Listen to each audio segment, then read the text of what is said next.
तो देखो दोस्तों, हमारे फर्स्ट क्वेश्चन नंबर 1 पे क्या पूछे, इस पे पूछा है दोस्तों, Indian standard time is based on, जो भारतीय मानक समय है दोस्तों ये आधारित है। तो आपको बताना पड़ेगा दोस्तों, हमारे जो आधारित मानक मानक समय है दोस्तों ये आधारित है।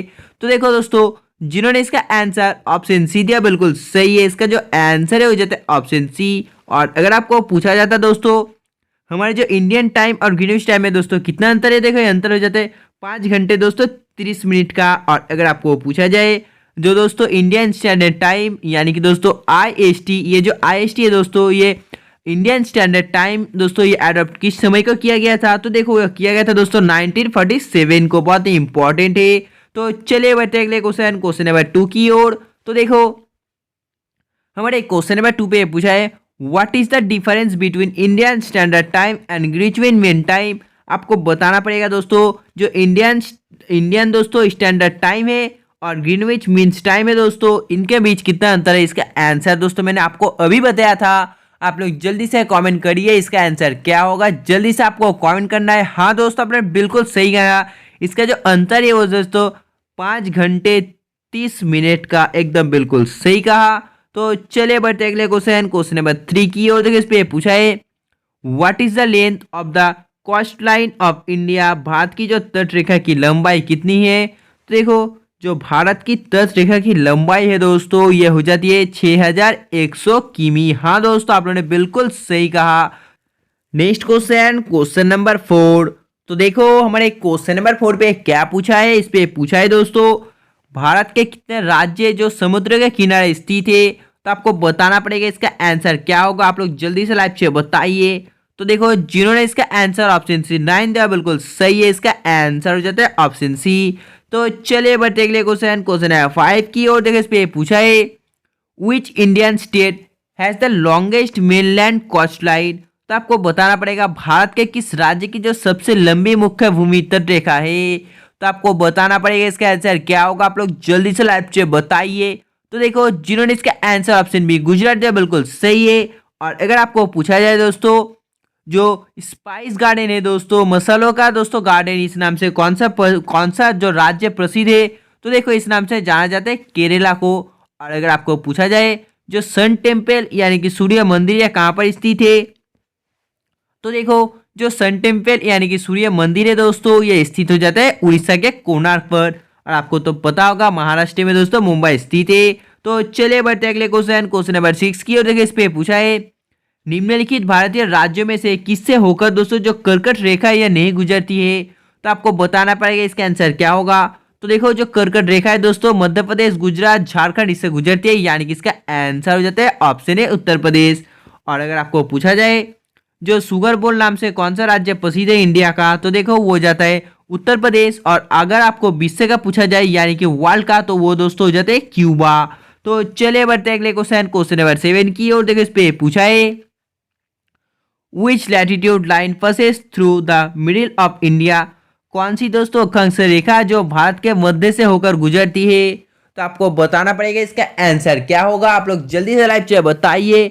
तो देखो दोस्तों जिन्होंने इसका आंसर टॉपिक ऑफ कैंसर ये कर्कट रेखा दे बिल्कुल सही है। इसका जो आंसर हो जाता है ऑप्शन ए। Question number 8। तो दोस्तों देखो हमारे क्वेश्चन नंबर 8 पे पूछा है, topic of cancer passes through how many states of India. जो कर्कट रेखा है दोस्तों भारत के कितने राज्यों से होकर गुजरती है। तो आपको बताना पड़ेगा कितने राज्य से होकर गुजरती है। तो दोस्तों देखो ये 8 राज्यों से होकर गुजरती है, यानी कि इसका जो आंसर है हो जाता है ऑप्शन डी। तो चलिए बढ़ते अगले क्वेश्चन नंबर 9 की। और देखो इस पे पूछा है, where is Indira Point the southern most point of India located. Bharat का तो दोस्तों दक्षिणतम स्थान इंदिरा पॉइंट है। निम्नलिखित में से यह कहाँ पर स्थित है। तो आपको बताना पड़ेगा निम्नलिखित में से कहां पर स्थित है। तो दोस्तों देखो ये निम्नलिखित में से अंडमान एंड निकोबार आइलैंड्स पर स्थित है, यानी कि जिन्होंने इसका आंसर ऑप्शन डी दिया दोस्तों बिल्कुल सही है। 9th नंबर क्वेश्चन का आंसर हो जाता है ऑप्शन डी। तो चलिए बढ़ते अगले क्वेश्चन नंबर 10 की ओर। देखो इस पे पूछा है, Duncan pass is situated between. जो दोस्तों डनकन पास है किसके बीच स्थित है। आपको बताना पड़ेगा। आप लोग जल्दी से लाइव से बताइए। तो देखो ये जो स्थित है दोस्तों ये south Andaman and little Andaman के बीच स्थित है, यानी कि इसका आंसर हो जाता है ऑप्शन सी। आप लोग नोट कर सकते हो, इसका आंसर हो जाता है ऑप्शन सी। तो चलिए बढ़ते अगले क्वेश्चन नंबर 11 की ओर। देखो इस पे पूछा है भारत और श्रीलंका को अलग करने वाली जो जलराशि है, तो आपको बताना पड़ेगा जो भारत है दोस्तों और श्रीलंका इसको जो अलग करने वाली जलराशि है, तो देखो ये जलराशि कौन सी होगी। हाँ दोस्तों, ये जाती है फ्लक्स जलराशि जल संधि, यानी कि जिन्होंने इसका आंसर ऑप्शन सी दिया बिल्कुल सही है।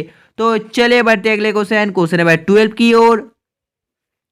तो देखो हमारे क्वेश्चन नंबर 12 पे पूछा है what is the boundary line between India and China. Bharat तथा चीन के बीच सीमा बनाने वाली रेखा है, तो आपको बताना पड़ेगा इसका आंसर क्या होगा। भारत तथा चीन के बीच सीमा बनाने वाली रेखा कौन सी है, तो देखो ये रेखा हो जाती है दुरंत लाइन, यानी कि जिन्होंने इसका आंसर ऑप्शन सी दिया बिल्कुल सही है। तो चलिए बढ़ते अगले क्वेश्चन नंबर 13 की ओर। तो देखो हमारे क्वेश्चन नंबर 13 पे पूछा है by whom is the international border between India and Pakistan demarcated. आपको बताना पड़ेगा भारत और पाकिस्तान के बीच अंतर्राष्ट्रीय सीमा किसके द्वारा सीमा की गई है, तो आपको जल्दी से लाइव बताना है इसका आंसर क्या होगा। जल्दी से आप लोग कमेंट करिए दोस्तों। तो देखो जिन्होंने इसका आंसर रेड क्लैप लाइन दिया बिल्कुल सही है, इसका जो आंसर है वो जाता है ऑप्शन सी। आप लोग इस क्वेश्चन को भी नोट कर सकते हो। तो चलिए बढ़ते अगले क्वेश्चन नंबर 14 की ओर। तो देखो हमारे क्वेश्चन नंबर 14 पे क्या पूछा है, इस पे पूछा है Nathula pass is located in which state. जो नथुला दारो है दोस्तों ये किस राज्य में स्थित है, इसका आंसर मैं दोस्तों आपको कल ही कराया था। आप लोग जल्दी से लाइव से बताइए इसका आंसर क्या होगा। तो देखो जो नथुला पास है दोस्तों ये कहाँ पर स्थित है, हाँ दोस्तों सिक्किम पर स्थित हो जाता है, यानी इसका आंसर हो जाता है ऑप्शन सी। तो चलिए बढ़ते अगले क्वेश्चन नंबर 15 की ओर। तो देखो हमारे क्वेश्चन नंबर 15 पे पूछा है Bomdila pass is located in which state of India. जो बमदिला दर्रो है दोस्तों भारत के किस राज्य में स्थित है, तो देखो दोस्तों ये भारत के दोस्तों किस राज्य में, हाँ दोस्तों अरुणाचल पर स्थित हो जाता है, यानी कि इसका आंसर हो जाता है ऑप्शन डी। तो देखो इस पे पूछा है when was the battle of Haldighati fought. जो हल्दीघाटी का युद्ध है ये कब लड़ा गया था, हाँ दोस्तों आपको जल्दी से बताना पड़ेगा जो हल्दीघाटी का युद्ध है कब लड़ा गया था। तो देखो जिन भाई बहनों ने इसका आंसर ऑप्शन सी 1576 दिया बिल्कुल सही है, इसका आंसर हो जाता है ऑप्शन सी। तो चलिए बढ़ते अगले क्वेश्चन नंबर 18 की ओर। तो देखो इस पे पूछा है वेयर इज हुमायूं टर्म लोकेटेड। हुमायूं का मकबरा कहाँ पर स्थित है, बहुत इजी क्वेश्चन है। देखो जो हुमायूं का मकबरा है दोस्तों दिल्ली पर स्थित है, यानी कि इसका आंसर हो जाता है ऑप्शन ए। तो चलिए बढ़ते अगले क्वेश्चन नंबर 19 की ओर। तो देखो इस पे पूछा है who defeated Humayun in the battle of Chausa. आपको बताना पड़ेगा किसने चौसा की लड़ाई 1539 में हुमायूं को पराजित किया था। तो जल्दी से आप लोग राशि बताइए इस क्वेश्चन का आंसर क्या होगा। तो देखो जिन्होंने इसका आंसर ऑप्शन ए शेरशाह दिया बिल्कुल सही है, इसका आंसर हो जाता है ऑप्शन ए शेरशाह। तो चलिए बढ़ते अगले क्वेश्चन नंबर 20 की ओर। तो देखो हमारे नेक्स्ट क्वेश्चन नंबर 20 पे पूछा है who among the following was the last ruler of the Mughal empire. निम्नलिखित में से कौन मुगल साम्राज्य का दोस्तों अंतिम शासक है, तो आपको बताना पड़ेगा जो मुगल साम्राज्य का अंतिम शासक है दोस्तों कौन है, जल्दी से बताइए। तो देखो हो जाता है द्वितीय बहादुर शाह, यानी कि जिन्होंने इसका आंसर ऑप्शन सी दिया बिल्कुल सही है। जो दोस्तों लास्ट मुगल साम्राज्य का दोस्तों अंतिम शासक है वो जाता है द्वितीय बहादुर शाह। तो चलिए बढ़ते अगले क्वेश्चन नंबर 21 की ओर।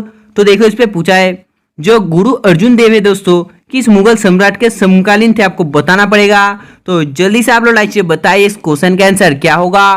तो देखो जिन भाई बहनों ने कहा दोस्तों जो गुरु अर्जुन देव है दोस्तों ये जहांगीर के समयकालीन थे वो बिल्कुल सही है, इसका आंसर हो जाता है ऑप्शन बी। तो चलिए बढ़ते अगले क्वेश्चन नंबर 22 की ओर। तो देखो इस पे पूछा है by whom was the new religion name Dini Ilahi started. जो दीनी इलाही नामक दोस्तों नया धर्म है ये किसके द्वारा शुरू किया गया था, तो आपको बताना पड़ेगा इसका आंसर क्या होगा। तो देखो आपको पता होगा जो दीनी इलाही दोस्तों ये जो धर्म का शुरुआत किया गया था अकबर के द्वारा किया गया था, यानी कि इसका आंसर है option C. Next question number 23। तो देखो जो क्वेश्चन नंबर 23 है इस पे पूछा है अकबर के शासन काल में दोस्तों महाभारत का फारसी भाषा में अनुवाद किया गया था वो किस नाम से जाना जाता है, तो आपको बताना पड़ेगा अकबर के शासनकाल में जो महाभारत के दोस्तों फारसी भाषा में अनुवाद किया गया था उस दोस्तों उसको किस नाम से जाना जाता है। तो जल्दी से आप लोग लाइक से बताइए इसका आंसर क्या होगा। तो देखो जिन्होंने इसका आंसर ऑप्शन बी दिया वो बिल्कुल सही है, इसका आंसर हो जाता है option B. Next question number 24। तो देखो क्वेश्चन नंबर 24 पे पूछा है who is the author of invoice. तो आपको बताना पड़ेगा जो इनवॉइस है इसका जो ऑथर है कौन है। तो देखो Kabir is the author of invoice, यानी कि इसका आंसर हो जाता है ऑप्शन बी। तो चलिए बढ़ते अगले क्वेश्चन नंबर 25 की ओर। तो देखो इस पे पूछा है वेयर इज द चार मीनार लोकेटेड, जो चार मीनार ये कहाँ पर स्थित है। बहुत ही इजी क्वेश्चन है। देखो जो चार मीनार है स्थित हो जाता है इन हैदराबाद, यानी कि हैदराबाद में, यानी कि दोस्तों इन हैदराबाद इज द चार मीनार लोकेटेड। Next question number 26। तो देखो हमारे क्वेश्चन नंबर 26 पे पूछा है in which district the famous historical site Hampi is located. आपको बताना पड़ेगा जो प्रसिद्ध ऐतिहासिक स्थल दोस्तों हम्पी है किस जिले में स्थित है। तो देखो ये कौन सा जिले में, हाँ दोस्तों ये बिलारी, जो बिलारी है दोस्तों इस जिले में स्थित है, यानी कि इसका आंसर हो जाता है ऑप्शन बी बिलारी। तो चलिए बढ़ते हैं अगले क्वेश्चन नंबर 27 की ओर। तो देखो इस पे पूछा है हु गॉट द चार मीनार बिल्ड, जो चार मीनार है इसका निर्माण किसने करवाया था। तो देखो जो चार मीनार है इसका जो निर्माण किया था दोस्तों, किया था कुली कुतुब शाह ने, यानी कि जिन्होंने इसका आंसर ऑप्शन सी दिया बिल्कुल सही है। Next question number 28। तो देखो इस पे पूछा गया है whose tomb is the Gol Gumbaz of Bijapur, Bijapur का जो गोल गंबुज है किसका मकबरा है। तो देखो जो बीजापुर का गोल गंबुज है दोस्तों ये मोहम्मद आदिल शाह का जो मकबरा है, यानी कि इसका आंसर हो जाता है option B. Next question number 29। तो देखो क्वेश्चन नंबर 29 पे पूछा है who was the author of Tughlaqnama, जो तुलकनामा है इसका दोस्तों जो ऑथर है वो कौन है। तो देखो जो तुलकनामा है इसका ऑथर हो जाता है आमिर खुसरो, यानी कि Amir Khusro was the author of Tughlaqnama. तो नेक्स्ट क्वेश्चन नंबर 30। तो देखो क्वेश्चन नंबर 30 में पूछा है is whose court was the famous poet Amir Khusro, प्रसिद्ध कवि आमिर खुसरो किसके दरबार में थे। तो आपको बताना पड़ेगा जो प्रसिद्ध कवि दोस्तों आमिर खुसरो किसके दरबार में थे। तो देखो ये अलाउद्दीन खिलजी के दरबार में थे, यानी कि इसका आंसर है ऑप्शन है अलाउद्दीन।